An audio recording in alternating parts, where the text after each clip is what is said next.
Namaskara folks, this is Kripal Amanna, Gourmet on the Road, and you're watching Food Lovers TV. In this episode, we will visit what is perhaps Bengaluru's smallest pizza kitchen that is run by a young chef who is big in his passion for crafting fresh, flavorful pizzas. Stick around till the end of this episode to find out what makes the pizzas at Fermentation Stories special. Hello. Hello, sir. How are you doing? All good. I can certainly sense that I've come into a pizzeria. Yeah. Going by the heat that's generated from the oven. Yeah. from the oven. So your name is Lijjo. Lijjo, and you began this. Yes. How long ago? We began this. It's my brother and wife. Jason. Rima. Brain was like mine, and he's into coffees. He takes care of the whole beverage thing and all. She works as a cybersecurity analyst. Okay. She'll be here on the weekends. To help you out. Yeah. This is perhaps Bengaluru's smallest pizzeria. Yeah. So how big is this We can place? say that. 320 square feet. 320 square feet. So there's no dining in here. No dining. No So food. people come, they order, Yeah. and then you dispense the pizza through this Through window. this door, yeah. Wonderful. And what brought you to Bengaluru? I did my hotel management and I got trained from Sheraton Bangalore and I worked in a couple of other places. Then I started my own cafe at Chikmagalur. So basically I'm from Chikmagalur. Oh, you're from Chikmagalur? Yeah. Okay. So then we ran it successfully for like four and a half years. Then I attempted this actually. So this is your first foray in Bengaluru? Yes. So you felt that the customers in Bengaluru would be more appreciative of what you wanted to do in we pizzas? get a more refined crowd. That kind of So focus only on pizzas? Yes. Whole concept revolves around sourdough. Okay. So we bake our own breads for our sandwiches. Huh. And the pizza is completely sourdough. So on your boxes it says Neapolitan. So it's a Neapolitan style of pizza? Yeah, it's kind of inspired from the Neapolitan style of pizza. It's the flour, it's the yeast, it's the salt. Even the flour, we use the traditional 00 flour of Italy with the local flour and wheat. Oh, it's a mix. I have an habit of trying different flours, so I always mix. And even with our sauce, which is house made, it's again a combination of San Marzano tomatoes and the local tomatoes. So this stone which we use for baking, it is a combination of the volcano soil and the stones are imported from Italy and all.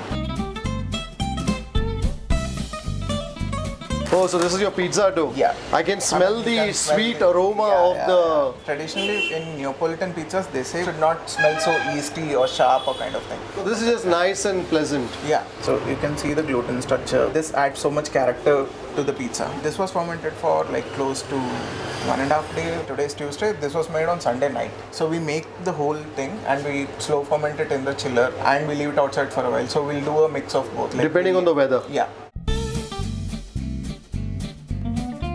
So we have one portion of our starter over here. Oh, so this is your starter? Yeah, so this is technically our yeast, cultivated yeast actually. Very, very pungent in its so, aroma. So basically, instead of the yeast, you add the starter dough, a little bit of it. Yeah. And you keep feeding this as well. Yeah, every day. So what makes a sourdough? Equal amount of flour and water. You need to ferment it for certain days. Okay. In between, we have to discard a bit and then we have to refeed it and all. It might take like 2 or 3 months or 4 months or something like that to get a proper matured sourdough starter. Something like this? Yeah, like very subtle kind of taste and all. And this you've been feeding for the last year? Yeah, 1 year. Yeah. So basically a bit of this would go in when you're mixing your flours. Dough making process, so when we start adding water and salt and all. So instead of yeast, we just use Wonderful. So this little tub here, which most people will not pay too much attention to, perhaps not even give it a second thought, is actually what's at the heart of a good sourdough pizza, or perhaps even a sourdough bread. Yeah.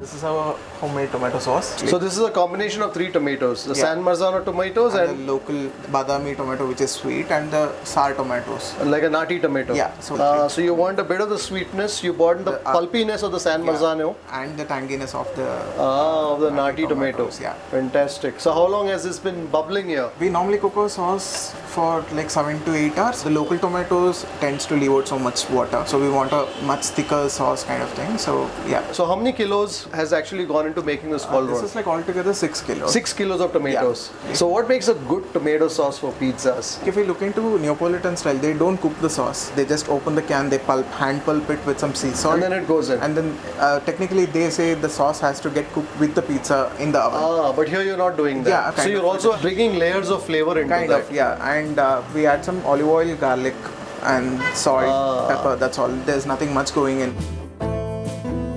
This batch will come for 2 days, and I don't like freezing my sauce. It's a small joint, so we can do the daily purchase and all those things. So it adds so much character to the whole product.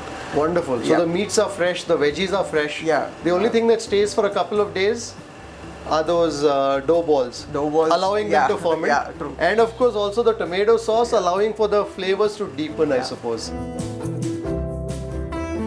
We've taken a look at the pizza dough, the starter and also the tomato sauce. So needless to say, I'm hungry. So what should we be tasting here? What's your most popular pizza? In veg, we can say the margherita. Margherita. We call it as Queen's Choice. Can we do a pizza where I mix Like a half and half. one vegetarian pizza, so half of the margherita? Yep. And then we'll do the other half of... Funky foamy. okay, with the mushrooms. That's with the bechamel sauce. Oh, it's got bechamel sauce. Yeah. So it's going to be the exact opposite Yeah. of the very Spartan. Yeah, and even the exact opposite to the tradition too. So yeah, we can try of those two. Okay. In the non-vegetarian pizzas, what do you recommend? Tropical pollo. That's with chicken. pineapples. That's again controversial on an Italian pizzeria. Okay. Maybe we can try the other half with a basil pesto. That's like a basil pesto sauce going in. And maybe something else to break the monotony of the chicken. Let's do a seafood. Seafood, like it's a combination of prawns and squid. So we'll do the seafood galore. So what's the weight of each? It is 270 grams.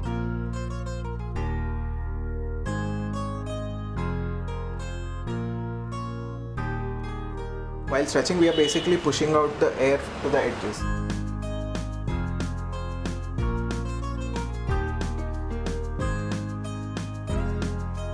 There's no tossing of this pizza and all that. I mean, like technically I don't have enough space to do that. Wow, this dough is like almost translucent. If it is properly fermented, it is very stretchy, kind of elastic texture.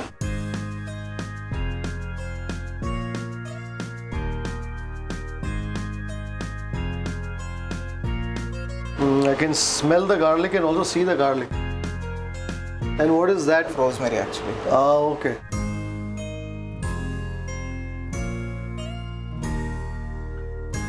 This is the Queen's Choice. Oh, the margherita. The margherita. So legend has it that the pizza was made for Queen Margherita by a pizzeria in Naples at the close of the 19th century, and therefore this pizza is called the pizza margherita. Tropical pollo. Mozzarella, but this is the it's processed one, and these are the fresh ones. The fresh buffalo mozzarella. So some fresh cheese here and some processed mozzarella there. So that's the bechamel. Yeah.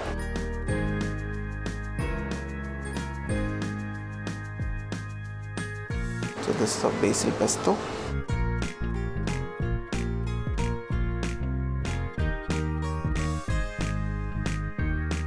Some shiitake mushrooms.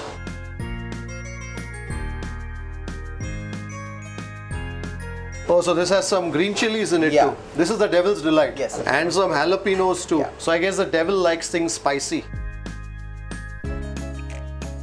That's the pesto chicken. Yeah. We marinate the chicken with basil pesto and we pan grill it actually.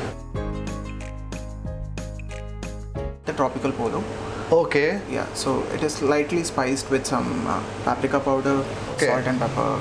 Wonderful. And some prawn. Yes. That's been tossed with some basil, some garlic, some chili flakes and olive oil. Yes. So again some buffalo cheese.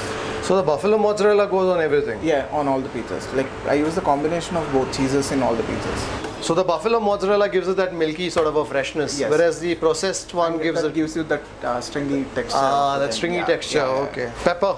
Yeah. So is this the Chikmagalur pepper? Yeah, it is from Chikmagalur.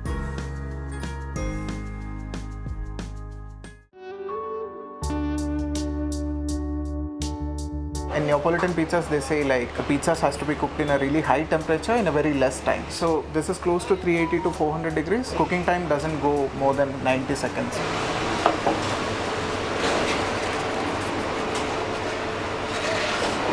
So I've noticed that you've shoved the pizza right at the very end. That's where it's that's hottest. where the sweet spot. So the pizza, you'll get the right temperature from all the sides. So basically, you can cook only one pizza. We can cook more, but we technically do one pizzas because it's all about 90 seconds, so we can do it back to back. So all the heat is absorbed by that pizza that's and cooking it now. cooks really fast over there. So it's already kind of brown. Yeah. I can already see the top has got a nice sear. Need to turn a bit. The toppings are bubbling away. Such is the heat of the oven. 400 degrees Celsius. The final toast. Yeah. So this pizza is done. Yeah.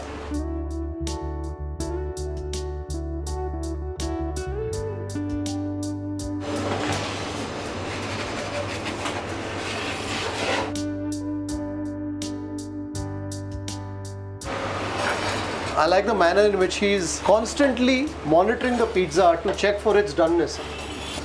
And that pizza is steaming away. All the toppings in that, especially the cheese, is simmering away.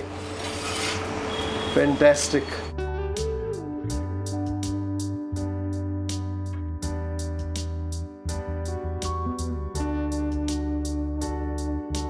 We finish the queen's choice with some fresh basil again. So you have some pesto that goes into it.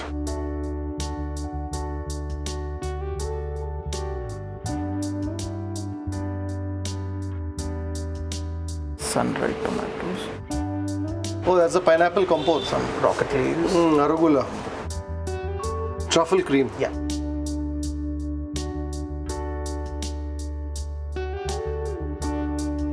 Well, both my pizzas are ready. The actual modus operandi when you come here is that you order your pizza through the window, the pizza gets baked here and then gets delivered to you.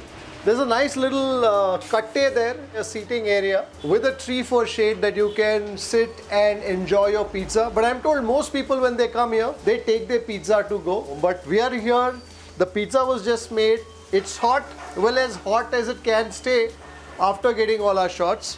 I thought, why don't we make a meal of the pizza here at Fermentation Stories itself. So I've got two pizzas here. I've got a vegetarian and also a non-vegetarian. In the vegetarian, well, if you're doing a Neapolitan style of pizza, you have to do the margherita. So that's what we have. We have 1/3 margherita. We have 1/3, which is a Devil's Delight. Going by the name, you know it's going to be a spicy pizza. I can see the jalapeno. There's some green chili as well for that desi tadka.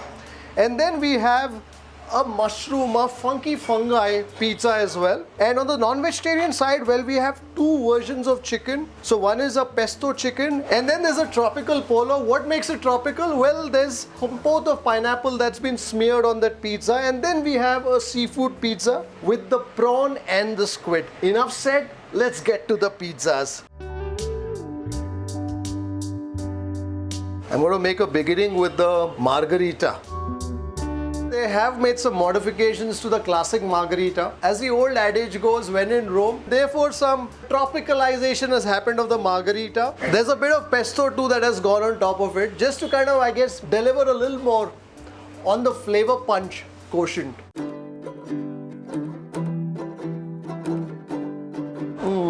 Just a very light. That's because of the fermentation. It makes the pizza much lighter. I love the flavor of your tomato sauce. Yeah, thank you. It's voluptuous in its body.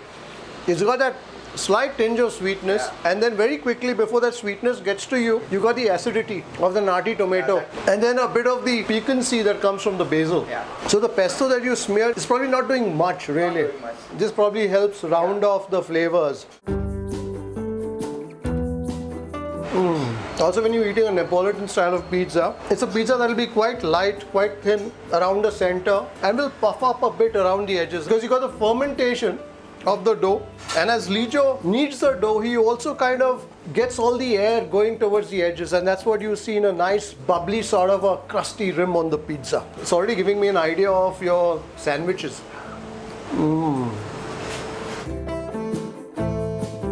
I think slice one done, let's go to slice two. And this time it's the mushroom. Oh, I love that crusty crackle. Funky fungi with the shiitake, the button mushrooms. There's the bechamel that's gone as a base flavor. And then also the rocket, the arugula leaves. So this is basically a mushroom salad. Kind of, it's like we're building a salad on a pizza. I can taste the truffle oil in there. Oh, this is delicious. You got the moist, fleshy bite of the mushrooms, the meatiness of the shiitake, and then that watery crunch of the rocket. And then you have the lingering note of the truffle oil. Bechamel does well to hold it all together. Yeah, and again we are adding a truffle-infused cream on top, so it's giving so much depth to the Delicious. flavor. If you love mushrooms, well, this is certainly a pizza that you got to try here. Very good. This is special. I was very fascinated with the mushroom sauce pasta, so I wanted to create a mushroom sauce pasta on a pizza. So you wanted the creaminess of that mushroom sauce. So that was the inspiration point. You got like different textures, right? Because the shiitake is more meaty. More meaty, and this is much more lighter. Lighter, kind of side. that's right. Devil's Delight, and as you can see, it's got all the spicy things that the devil may take delight in. The jalapeno and also the slivers of green chili. You got the sour spiciness of the jalapeno. You also have the green chili. Sunday tomato add the slight sweetness to the overall flavor. For some reason, it's also making that spiciness register a lot more. Yeah. It's not doing much to pull the spiciness down. So if you like things spicy, well, the devil's delight it is for you. Well, time now to taste the non-vegetarian pizzas. The tropical polo first. The idea of pineapple on a pizza is a sort that doesn't endear itself to everyone. You can sense the thinness of the crust there in the center. That pizza is almost flopping over, burdened by the weight of the sauce, the chicken, and also some peppers there. Yeah. Tuck it in safely.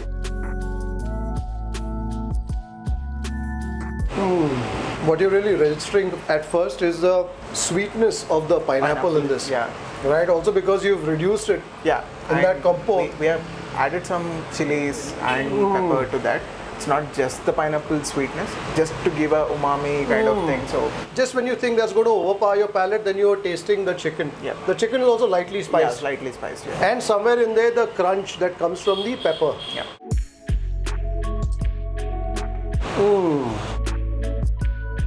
I like the manner in which the tomato sauce and that. Yeah, I mean it's compensating to each other kind of balance. I was dreading this pizza actually, but it's quite a tasty pizza. Yeah, thank you. Now I can sense also a bit of the acidity of the pineapple. Yeah, it is not like a sweet marmalade kind of thing. It's like a more like a spicy, sour, sweet balanced marmalade kind of thing. If you ask me, I'm not a big fan of pineapple on my pizza. But as opposed to, let's say, the fresh pineapple slices, I would take this any day. Yeah, I mean that was the whole concept. Like instead of smoking the pineapple or like adding the fresh chunks, I thought, okay, let's try it this way. So there's a lot of thought that's gone into your pizzas. So how long have you been dreaming pizzas? Maybe now 8-9 years. 9 years. I started doing my pizzas from day one. So you basically worked in the Italian kitchen, Yeah, pizzas yes, and things yes, like yes. that. So that's why when you decided to do something of your own. Yeah, the first thing was pizza. Yes. Well, things were getting a little warm by the oven and our lights started tripping because of the heat of the oven. So therefore we've decided to make ourselves comfortable on this katte. The pizzas have also cooled down a bit. If somebody is taking the pizza as a takeaway, it might travel for 45 minutes, 1 hour. So you might get a better perspective of the pizza, like how it will be once it is cooled down. I like the flavor of the prawns in the seafood pizza. Yeah. So you cook that first? Yeah. With some garlic, with some... Olive oil, basil. Well, I think I should apologize to this pizza before eating it because I'm sure this pizza didn't want to be eaten this cold. Yeah, I mean, but there is a huge fan following for having cold pizzas. Like they reheat the pizzas. Yeah. Very good. There's a creaminess that I'm tasting in this. Maybe the buffalo mozzarella or something. And with the squid, the buffalo mozzarella adds up kind of a creamy texture actually. You're right. This pizza is more creamy. Of course, there was mozzarella on all the pizzas. Yeah. But I think out here, I think because of the seafood being lighter, it allows me to register the creaminess of the cheese a lot more.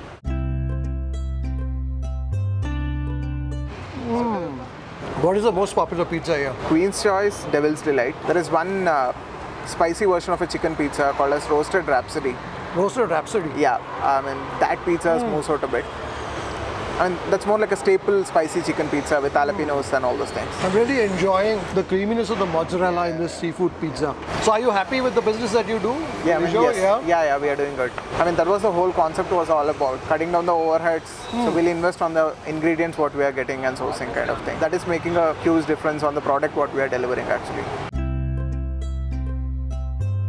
Well, that's the last pizza, basilico pesto. Yeah. So do you make your pesto with the pine nuts? No, we use walnuts. You use walnuts. Yes, pine nuts has that slight bitter kind of thing. I don't think like everybody will appreciate it or not. And at the same time, it's damn expensive. So.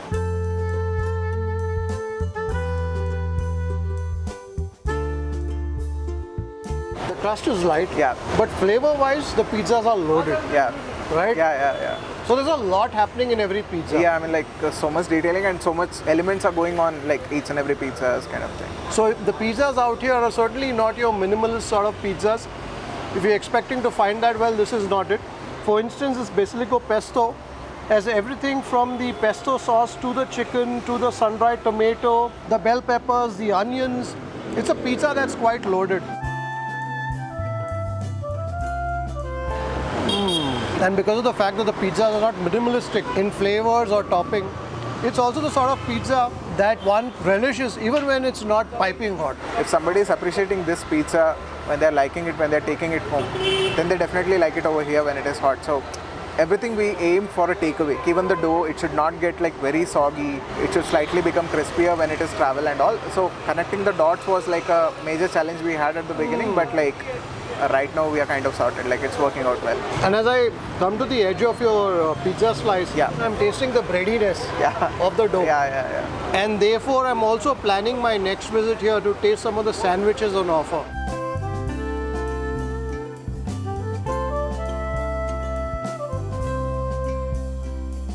Well, some coffee to wrap up our rather indulgent pizza tasting here at Fermentation Stories.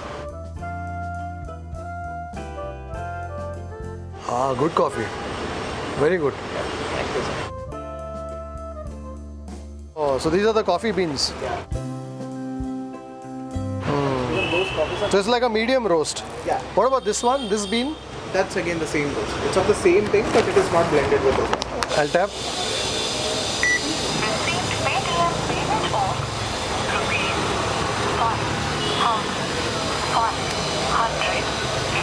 So well, when you come here, you won't get 1/3 pizza concept.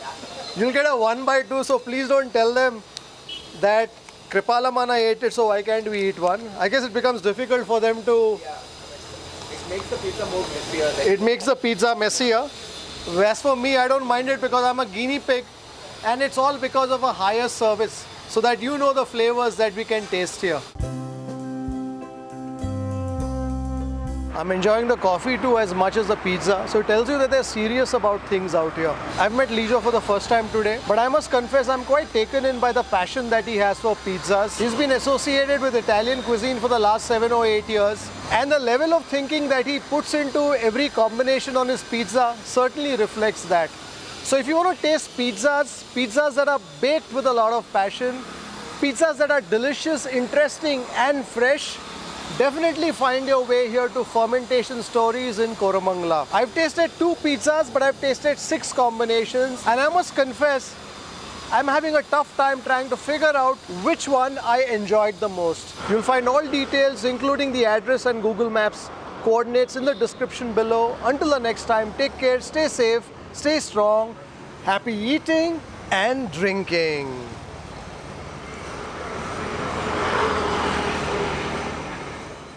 If you'd like to support the work that we do at Food Lovers TV, do consider joining our membership community on YouTube by hitting the join button below or on the home page, and receive special privileges like behind the scenes footage, shoot updates, access to live Q&As and a lot more. You could support us on our Patreon page as well. For more info, check out the links in the description below. If you like this video, don't forget to subscribe, like, share and leave a comment below. Happy eating.